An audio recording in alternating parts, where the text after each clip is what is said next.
नमस्कार, स्वागत है आपका बड़ी खबर में। मैं हूं आपके साथ दीपिका ओझा। दिन की 4 बड़ी खबरें लेकर हम हाजिर हैं आपके सामने, जहां पर पहली बड़ी खबर हरियाणा के सीएम मनोहर लाल से जुड़ी हुई है, जहां राजस्थान के सिरोही में ब्रह्म कुमारी संस्थान में कार्यक्रम का आयोजन किया गया, जिसमें सीएम मनोहर लाल ने शिरकत की। दूसरी खबर झज्जर से है, जहां धनकड़खाप जूनियर कोच के समर्थन में आ गई हैं। तीसरी खबर गुरुग्राम से है, जहां सेक्टर 46 इलाके में लाठी डंडों से पीटकर एक युवक की हत्या कर दी गई। चौथी खबर भी गुरुग्राम से है, जहां सिक्योरिटी गार्ड ने सोसाइटी के करीब 500 परिवारों को बंधक बना लिया, जिसमें सोसाइटी में हड़कंप मच गया। तो 4 बड़ी खबरें, जिसमें पहली बड़ी खबर सिरोही से है, जहां पर सीएम मनोहर लाल आज ब्रह्म कुमारी के कार्यक्रम में पहुंचे, जहां पर उन्होंने आध्यात्मिक सशक्तिकरण विषय पर संबोधित किया। दूसरी खबर, जहां पर पीड़िता के समर्थन में धनकड़खाप आ गई हैं। तीसरी खबर, तस्वीरें हम आपको दिखा रहे हैं, जहां पर बदमाशों ने पीट कर हत्या कर दी। और चौथी खबर, जहां पर सिक्योरिटी गार्ड ने सोसाइटी के लोगों को बंधक बना लिया। 4 तस्वीरें आपके सामने हैं, जहां पर 4 बड़ी खबरें हैं।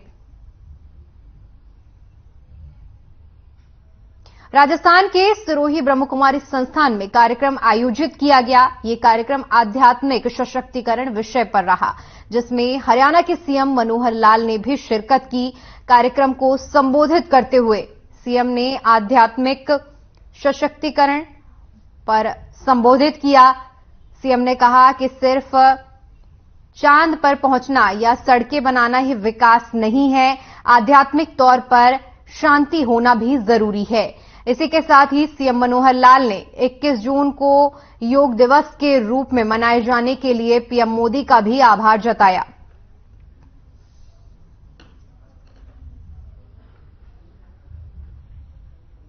तो सीएम आज राजस्थान के सिरोही पहुंचे हैं, जहां पर ब्रह्म कुमारी संस्थान की ओर से जो कार्यक्रम का आयोजन किया गया था, उसमें उन्होंने शिरकत की है। इस दौरान आध्यात्म से जुड़ने की उन्होंने बात कही है और योग दिवस का भी जिक्र किया है।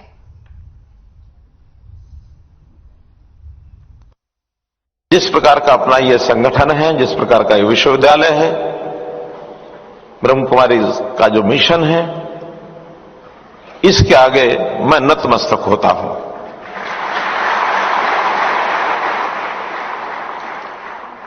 क्योंकि हम सब जानते हैं कि हमारा जो ये सृष्टि है, इसमें जब से मनुष्य ने होश संभाला होगा, समाज की कल्पना की होगी, तो इस समाज में अच्छाई बुराई ये हमेशा साथ साथ ही रही होगी। दैवी शक्तियां, आसुरी शक्तियां दोनों ही लगातार चली होंगी और चलेंगी भी। सही, आज भी चल रही, आगे भी चलेंगी। लेकिन जो प्रबुद्ध जन होते हैं, जिन्होंने अपनी महापुरुषों के नाते जो अपनी भूमिका निभाई है, वो हमेशा दैवी शक्तियों को किस प्रकार से आगे बढ़ाया जाए, उस विचार को कैसे श्रेष्ठ विचार के नाते से आगे बढ़ाया जाए, हमेशा ये प्रथम रहा है। समय समय पर बहुत से महापुरुष हुए हैं, इतिहास में कोई हम पढ़ते हैं तो कमी नहीं है। और बहुत महापुरुषों के नाम के बाद बहुत से संगठन भी उस विचार को लेकर के आगे बढ़ा रहे हैं। आज मैं अपने ही संगठन का विचार करता हूं तो मुझे लगता है 1937 में दादा लेखराज जी ने शुरू किया, 36-37। और जैसा ब्रिजमोहन भाई जी बता रहे थे, संघ का नाम आया राष्ट्रीय स्वयंसेवक संघ का। वो संगठन भी सन 1925 में शुरू हुआ था। आसपास ही 10 साल के अंतराल में दोनों ये संगठन शुरू हुए। और संगठनों का हेतु यही था कि मनुष्य निर्माण कैसे किया जाए। निर्माण में भौतिक निर्माण की बात तो जो सरकारें हैं, शासन प्रशासन है, सब करता है। ये सड़कें बन जाएंगी, जहाज बन जाएंगे, हम चांद तक पहुंच जाएंगे। बहुत बड़े बड़े प्रोजेक्ट्स लाखों करोड़ रुपए लगा करके बनते हैं, लेकिन वो बहुत बनाना सरल है। उसको केवल मात्र विकास नहीं कहते। विकास तो समाज का विकास कैसे हो, भौतिक विकास के साथ साथ आध्यात्मिक विकास कैसे हो, इसके लिए प्रयत्न करना पड़ता है। सरकार के बारे में एक मान्यता लोगों को क्या है कि सरकार आई है, ये विकास करेगी, तो वही विकास भौतिक विकास तक उनकी सीमाएं सोचने की होती है। लेकिन मनुष्य निर्माण, समाज का विकास, जिसके अंदर शिक्षा भी हो, संस्कार भी हो, एक व्यक्ति का जो विकास है उसका शारीरिक विकास, इसका भी ध्यान रखना है हमको, उसका बौद्धिक विकास इसका भी ध्यान रखना है, उसका मानसिक विकास इसका भी ध्यान रखना है। मैं आभार प्रकट करता हूं देश के प्रधानमंत्री नरेंद्र मोदी जी का, जिन्होंने संयुक्त राष्ट्र संघ में एक प्रस्ताव रखा कि योग को दुनिया इसके ऊपर चले, इसको माने। योग दिवस के रूप में 21 जून ये प्रस्थापित करा दिया दुनिया में। बहुत बड़ी बात है। उसका एक योगासन का हिस्सा, ये प्रचार का हिस्सा है।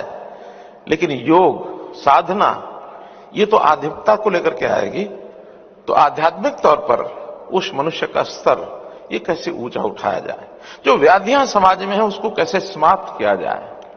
हमने हरियाणा सरकार में आकर के शारीरिक व्यायाम की सारी बातें की हैं, गांव गांव में पार्क और व्यायामशाला ये बनाई है। शरीर स्वस्थ रहे इसके लिए बजाय एलोपैथी के आयुर्वेद को कैसे आगे बढ़ाया जाए, व्यक्ति बीमार न हो, स्वस्थ कैसे रहे, उसका खान पान कैसे ठीक रहे। संयोग से ये आज का दिन इसलिए भी याद करने का है कि यूएनओ ने एक दूसरा प्रस्ताव भारत के प्रधानमंत्री जी का माना, वो है कि 2023 को मिलेट ईयर मनाया जाए।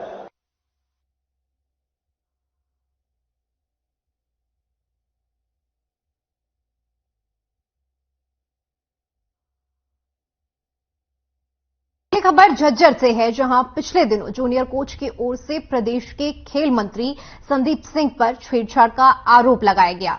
इस मामले ने अब तूल पकड़ लिया है। पीड़िता धनकड़ खाप के अंतर्गत आने वाले एक गांव की बेटी है और इसी के चलते बेटी को न्याय दिलाने के लिए क्षेत्र के धनकड़ खाप भी उसके समर्थन में आ गई है। इस मामले को लेकर धनकड़ खाप 12 की एक पंचायत हुई। पंचायत में कई सामाजिक संगठनों के जनप्रतिनिधियों ने भाग लिया। खाप पंचायत में फैसला लिया गया कि सरकार जल्द से जल्द पीड़िता को न्याय दिलाए, अन्यथा खाप पंचायत का एक बड़ा आंदोलन देखने को मिलेगा। बारा के प्रधान युद्धबीर सिंह ने कहा कि पीड़िता उनके गांव की बेटी है, यही वजह है कि खाप पंचायत को उसे न्याय दिलाने के लिए उसके समर्थन में उतरना पड़ा। इस पंचायत में किसान नेता दलजीत सिंह डागर भी शामिल हुए।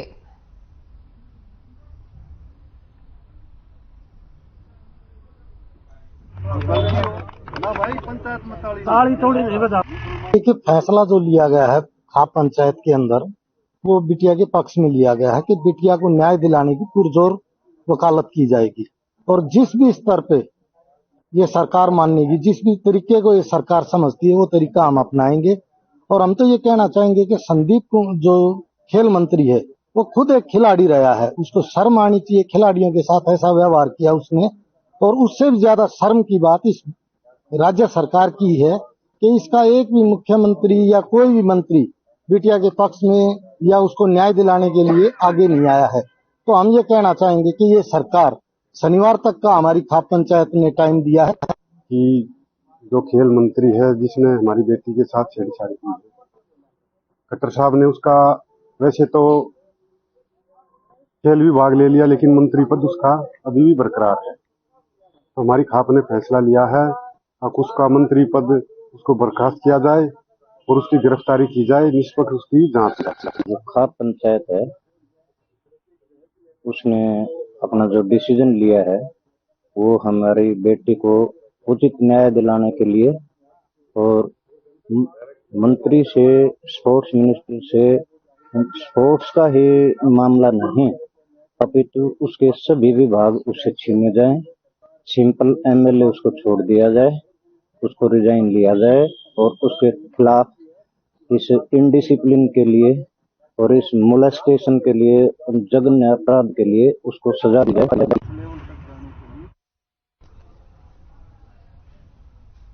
वहीं इसी खबर पर ज्यादा जानकारी के साथ हमारे संवाददाता सुमित सीधा झज्जर से हमारे साथ जुड़े हैं। जी सुमित, खाप पंचायत भी अब पीड़िता के समर्थन में आ गया है, क्या अपडेट है?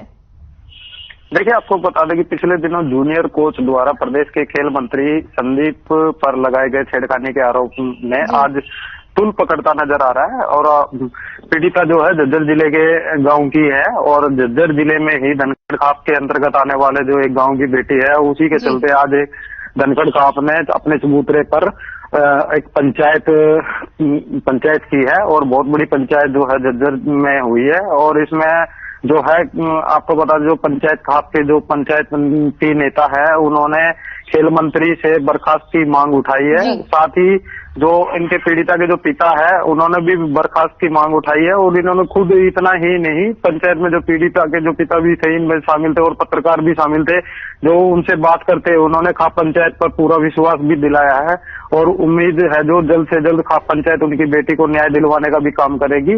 और जो इनके पिता है, जो इन्होंने खुद कहा है कि आरोपी मंत्री जो पद है उसे हटाने और बेटी को जल्द से जल्द न्याय दिलाने की जो मांग सरकार से की है और उनके सरकार के जो 7 जनवरी तक का समय दिया है, अगर आरोपी मंत्री संदीप सिंह के खिलाफ सख्त कार्रवाई नहीं की गई तो आंदोलन करने की भी चेतावनी यहाँ पर दी है, नहीं तो मजबूरन होकर आंदोलन करना पड़ेगा। साथ ही झज्जर में आज सांसद दीपेंद्र हुड्डा है जो कार्यकर्ताओं की बैठक लेने के लिए पहुंचे थे, उनसे बातचीत की गई थी मीडिया के माध्यम से। उन्होंने भी जो है मंत्री संदीप जो खेल मंत्री है उन पर भी कहा है कि उनको लेकर बर्खास्त की मांग उठाई गई है सांसद दीपेंद्र हुड्डा द्वारा। तो कहीं ना कहीं जो है राजनीतिक तुल भी पकड़ता नजर आ रहा है और साफ तौर पर मंत्री जो है पद छोड़ा है तो उसको लेकर जो है पद नहीं बिल्कुल ही बर्खास्त किया जाए, तो इस तरह की मांग जो है नेता भी और पीड़ित भी और जो खाप पंचायत है वो मांग उठाई जा रही है। जी शुक्रिया सुमित तमाम जानकारी के लिए। उधर न्यू ईयर से एक दिन पहले जब गुरुग्राम में पुलिस की सुरक्षा व्यवस्था मुस्तैद थी, उस दौरान गुरुग्राम के सेक्टर 46 इलाके में लाठी डंडों से एक युवक को बीच बाजार पीटा गया, जिसका इलाज के दौरान मौत हो गई। ये पूरी घटना सीसीटीवी में कैद हो गई। फिलहाल पुलिस ने मामले को दर्ज कर लिया है और गहनता से जांच की जा रही है। वहीं पुलिस का कहना है कि मामले में 5 लोगों की गिरफ्तारी हो चुकी है।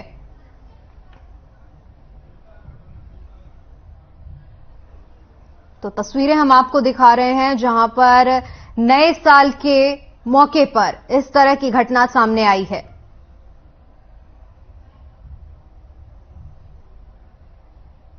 सेक्टर 50 थाने में जल विहार कॉलोनी में एक सोनू कुमार नाम के थे जो मडनाका हथीन के रहने वाले हैं, जिन्होंने अपनी यहाँ पे बर्तनों की शॉप कर रखी थी। तो अपने जीजा के पास रहते थे जिन्होंने बर्तनों की शॉप कर रखी थी। तो वहां पे 31 दिसंबर को 2:45 बजे के आसपास 7-8 लड़के जिनके नाम पता नहीं मालूम थे, उन लोगों ने आके उनके साथ मारपिटाई की थी और काफी जिनको चोट लगी थी, जिनको नजदीक के अस्पताल में भर्ती करा के और एफआईआर दर्ज कर दी गई थी। हम दोनों भाई बैठे थे दुकान पर, कम से कम 7-8 लड़के आकर पहले मेरे को मारा, फिर कह रहे थे ये नहीं है सोनू ये है, फिर भाई को ले जाके अंडे वाले रेडी के पास फिर भाई को मारा था मेरे को, इसके मुंह पे ये 2:40 की, फिर भाई को मारा था जी, फिर हम हॉस्पिटल ले गए थे भाई को।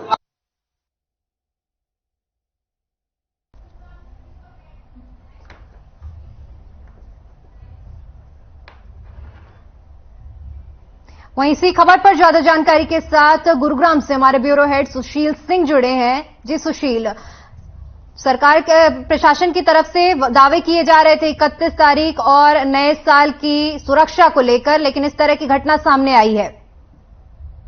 निश्चित तौर पर दीपिका, देखिए गुरुग्राम के सेक्टर 50 थाना अंतर्गत ये सेक्टर 46 इलाका है और उसका जलवायु विहार एरिया है। यहाँ यह घटना रिपोर्ट की गई थी और पुलिस के मुताबिक जो सूचना मिली उसके मुताबिक ये युवक सोनू नाम का है जो पलवल के मंडका गांव का रहने वाला है और यहाँ आया हुआ था और वहाँ एक बर्तन की दुकान पे वो खड़ा था। उसी दौरान 5 से 6 होश आए और उसे लाठी डंडे बरसाने शुरू कर दिए। हालांकि पूरी वारदात सीसीटीवी कैमरे में कैद हो गई थी और जब तक बीच बचाव लोग करते, जब तक उन बदमाशों को भगाते, तब तक वो बुरी तरह से इसे पीट चुके थे, जहां अस्पताल में एडमिट कराया गया और वो अस्पताल एडमिट के दौरान वो दम तोड़ चुका। इस पूरे मामले को लेकर पुलिस ने एफआईआर दर्ज की है और अब इस घटना को लेकर सीआईए सेक्टर 40 ने आज 5 आरोपियों को गिरफ्तार किया है। उन 5 आरोपियों को पुलिस कोर्ट में पेश करेगी। रिमांड के बाद उनसे पूछताछ होगी कि आखिर वजह क्या था। जो शुरुआती पूछताछ हुई है उससे यह पता चला है कि ये 5 आरोपी और इस मृतक सोनू के साथ आपसी रंजिश था और आपसी रंजिश की वजह से इस वारदात को अंजाम उन्होंने दिया था। हालांकि पूरा खुलासा पुलिस जब इनसे पूछताछ करेगी, गहन पूछताछ करेगी, तब जाकर जानकारी सामने आएगी। हालांकि इस पूरे मामले को लेकर गुरुग्राम पुलिस अभी एक प्रेस कॉन्फ्रेंस भी कर रही है और उसमें इन 5 आरोपियों को पेश भी करेगी और साथ ही इसकी वजह जो आपसी रंजिश है कब से थी और ये जो 5 गिरफ्तार किए गए हैं कहाँ के रहने वाले हैं, क्या प्रोफाइल है, ये तमाम चीजों का खुलासा होगा। लेकिन जिस तरह से ये घटना घटी है और सरेआम नए साल से एक दिन पहले जब पूरे गुरुग्राम में पुख्ता सुरक्षा व्यवस्था का दावा किया जा रहा था, 4000 से ऊपर पुलिसकर्मी तैनात थे, उस दौरान इस तरह की सरेआम घटना निश्चित तौर पे कई सवाल जरूर खड़ा कर रही है। बिल्कुल सुशील, बिल्कुल ये सोचने वाली बात है कि दिन दहाड़े इस तरह की घटना होती है, वो भी नए साल के मौके पर जब सुरक्षा व्यवस्था को लेकर तमाम वादे और दावे किए जा रहे थे। बहुत बड़ा सवाल खड़ा होता है ऐसे में प्रशासन पे। निश्चित तौर पर देखिए, वैसे भी जिस तरह से इस घटना को अंजाम दिया गया है, जो सीसीटीवी में कैद हुई है वारदात, उसको देखकर साफ लग रहा है कि खाकी का खौफ अब वो नहीं रहा और कहीं ना कहीं ये बदमाश हैं जिन्होंने मारपीट की और आरोपी हैं वो पुलिस की इस सख्ती से कहीं न कहीं उनके अंदर कोई खौफ नहीं था और सरेआम इस वारदात को अंजाम दिया और पीट पीट कर हत्या कर दी। फिलहाल इसमें परत जब खुलेंगी कि आखिर वजह क्या थी, क्या और किसके इशारे पे हत्या की गई और इसके पीछे के आपसी रंजिश और किस बात को लेकर रंजिश थी, ये तमाम चीजें हैं और पुलिस इसको डिस्क्लोज करेगी। साथ ही इनको रिमांड पर लेकर पुलिस और भी इनके साथियों की तलाश करेगी और पूरे मामले से पर्दा उठाएगी। जी, इस मामले में परिजनों का क्या कुछ कहना है, इसके बारे में क्या आपके पास कोई अपडेट है? निश्चित तौर पर परिजनों से बात हुई और उनका यही कहना था कि वो बिल्कुल स्तब्ध थे, उन्हें पता ही नहीं कि ये कौन लोग हैं, क्योंकि सभी नकाबपोश थे, उन्हें इस बात की जानकारी तक नहीं थी कि ये कौन लोग हैं। और दनादन वो आए और सोनू जो मृतक है उसके ऊपर डंडे बरसाने शुरू कर दिए, जिससे जब तक वो कुछ समझ पाते तब तक इस पूरी वारदात को अंजाम देकर आरोपी वहां से फरार हो चुके थे। तो वो इस बात को लेकर भी सकते में है, चूंकि इसके पीछे रंजिश क्या थी। अब इन आरोपियों की गिरफ्तारी के बाद पुलिस से खोलेगी पूरा मसला कि आखिर ये कौन थे, चूंकि उस वक्त जो मुकदमे दर्ज किए गए वो अनआइडेंटिफाइड यानी अज्ञात के खिलाफ मुकदमे दर्ज हुए थे और अब गिरफ्तारी के बाद इस पूरे मसले की परत दर परत खुलेगी। जी बिल्कुल, एक दिल दहला देने वाली ये घटना है सुशील, जहां पर इस तरह की दिन दहाड़े ये घटना होती है। भरे बाजार में देख सकते हैं आप, जिस तरह सीसीटीवी में भी हमें देखने को मिला है फुटेज में कि लोग भी वहां पर मौजूद हैं और इस तरह की दिन दहाड़े घटना हुई है। निश्चित तौर पर सीसीटीवी में सारी वारदातें कैद हुई है और कैद के बाद ही सीसीटीवी फुटेज के आधार पर ही पुलिस ने इन आरोपियों तक पुलिस पहुंच पाई है। पुलिस के जो अधिकारी हैं उनका साफ कहना है कि टेक्निकल सर्विलांस और सीसीटीवी फुटेज के आधार पर आरोपियों को आइडेंटिफाई किया गया और जिसके बाद अब उनकी गिरफ्तारी हुई है और इस तरह की वारदात को इन्होंने अंजाम दिया। क्या इनके क्रिमिनल प्रोफाइल रहे हैं, क्या इनके प्रोफाइल हैं, ये तमाम चीजों का खुलासा अब इनकी गिरफ्तारी हो चुकी है। अब रिमांड के दौरान पुलिस इनसे सारी बातें निकलवाएगी। जी, वहां मौजूद किसी चश्मदीद या वहां मौजूद जो लोग थे उनमें से आपसे किसी से कुछ बातचीत हुई है? निश्चित तौर पे कई लोगों ने कैमरे पर इस बात को लेकर बताया कि उनके साथ इस तरह की जब वारदात हुई वो जिस वक्त यह घटना घटी किसी को अंदेशा भी नहीं था और इस पूरे आनन फानन में चंद मिनटों के अंदर इस पूरी वारदात को अंजाम दिया गया। और साथ ही लोगों के यह भी आरोप हैं कि पुलिस को कई बार कॉल किया गया। शुरुआती दौर में पुलिस के नंबर नहीं लग रहे थे, लेकिन बाद में पुलिस मौके पर पहुंची, अस्पताल में एडमिट कराया गया और एडमिट के बाद पुलिस ने एफआईआर दर्ज की और अब इस पूरे मसले में गिरफ्तारी हुई है। जी सुशील, अभी हमारे साथ आप बने रहिए। बढ़ते हैं अगली खबर की ओर, जो कि गुरुग्राम से ही है, जहां पर सिक्योरिटी गार्ड ने सोसाइटी के करीब 500 परिवारों को बंधक बना लिया, जिससे सोसाइटी में हड़कंप मच गया। सिक्योरिटी गार्ड ने सोसाइटी के मेन गेट को बंद कर दिया और वह ना तो किसी को बाहर जाने दे रहा था और ना ही किसी को सोसाइटी के अंदर आने दे रहा था। करीब 2 घंटे तक चले इस हाई वोल्टेज ड्रामे के बाद सिक्योरिटी गार्ड को सोसाइटी निवासियों ने समझाया, जिसके बाद वह गेट खोलने को राजी हुआ। सोसाइटी में रहने वाले लोगों ने जब सभी गार्ड से पूछा आखिर इस तरह उन्हें बंदी क्यों बनाया गया, तब उन्हें गार्ड ने बताया कि एक सीनियर कर्मचारी ने बताया कि बिल्डर ने उन्हें पिछले 6 महीने से पेमेंट नहीं दी है और बिल्डर दूसरी कंपनी को इस सोसाइटी का जिम्मा दे रहा है।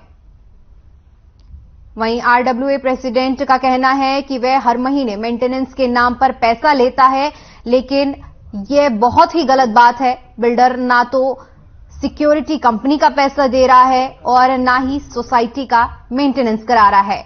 ऐसे में सोसाइटी में रहने वाले लोगों को परेशानियों का सामना करना पड़ रहा है। मामला बिल्डर और सिक्योरिटी कंपनी का है, लेकिन सोसाइटी वाले को गार्ड ने बंधक बनाया, जो कि गलत है।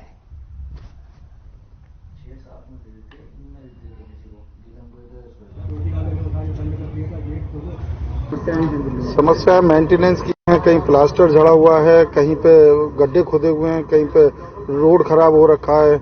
तो यहाँ पे मेंटेनेंस देने के बावजूद भी कोई मेंटेनेंस नहीं होता है।